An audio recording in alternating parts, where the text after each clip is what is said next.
Matt, I'm standing here looking at all of the people below us, thousands of flowers.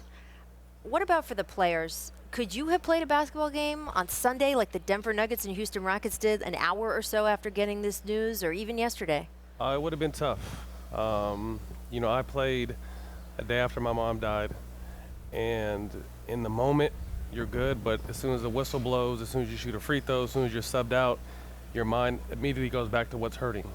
And I know, like I said, the basketball world is hurting, the world is hurting, but what I'm hurting over more is the father, the man, the friend, the brother, and Vanessa, and the Bryant family, what they're trying to separate and sort out right now. It's so hard because most of us, you can, but the rest of us can't really relate to being a professional basketball player or what it would be like to be Kobe Bryant out on that court. But so many of us can relate to what it feels like to be a parent, right? Yeah. And I think that's the idea that maybe he was holding Gianna as, I can't finish the sentence, but Yeah. that for any parent to think about that, it's very hard. Like I said, I think that, we've all been celebrating his greatness on the court. And I think he and I, through our ups and downs, not really downs, but how we became friends and brothers, we connected on a father level. And, I'm a very outspoken father. I've gone through a lot to be able to be with my kids and father my kids. And he was just always so proud when he spoke of his daughters. We always had a back and forth ongoing. He had his two daughters, I had my twins, and then we became teammates. So he always took my boys in as if they were his. But as Bianca was, as Vanessa was pregnant with Bianca, I would shoot him a jab like another girl. And then I got pregnant with my third son, Ashton, or his mom was pregnant. And then Capri, then Vanessa got pregnant with Capri, and I texted him like another girl, and he wrote in bold letters, God has a sixth sense of humor. Yes. with a heart next to it. You know what I mean? So he was completely content with having all girls. I think Vanessa might have been the one that wanted that boy. That's what it always sounded like. But he was, Gigi was his little road dog, and Gigi was the one that was going to carry that name along. And it's just to know that they're both gone in a snap of fingers is really hard to swallow. Absolutely. And as I said, some players sitting out, Chris Paul, Kyrie Irving, just not able to get themselves together enough to play.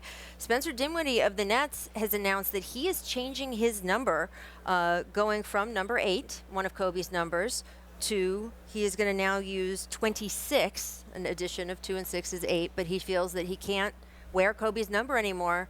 Guys, Mark Cuban tweeted out that no Mavericks player will ever wear 8 or 24. He is just unilaterally retiring them in his organization.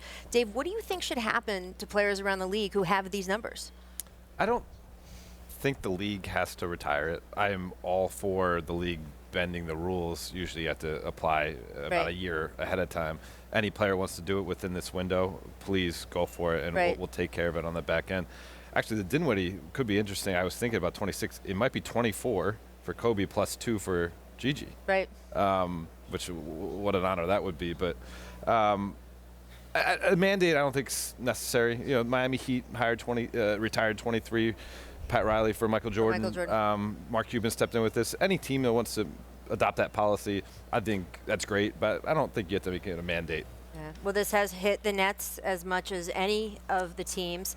Kevin Durant was talking today. Take a listen to him on Kobe Bryant. Just having that time and those moments with Kobe, it was always about pressing forward, you know what I mean? And I think at this time it's so hard to do so with just the amount of impact that he had on all of us, It's hard to keep going right now, but as a basketball community, as the world as a whole, I know we're all just mourning and sticking together when it comes to this. But Kobe Bryant was just a joy to be around. It was just, you display every emotion when you're around him. As a competitor, you hated playing against him. As somebody that admired him, you just loved being in his presence. It was just one of those things. As a young hooper, he meant the world to us.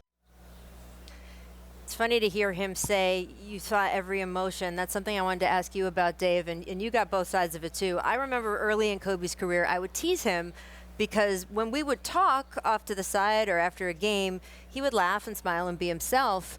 But you didn't see that publicly early on. Publicly, you saw the scowling, angry Kobe Bryant. And I asked him about it once early on, and he said, "Oh, can't ever let him see. It's our secret. Can't ever let him see that I'm like this for real." But later in his career, after you joined the Lakers, and Dave was the day-to-day beat writer on that team, he did change a little bit. It seemed after the Achilles injury, he was more willing to let people see those sides of his emotions, as Katie kind of referenced the whole thing. Yeah, there certainly was a softer side. Also, I think there was a recognition of his place in the game.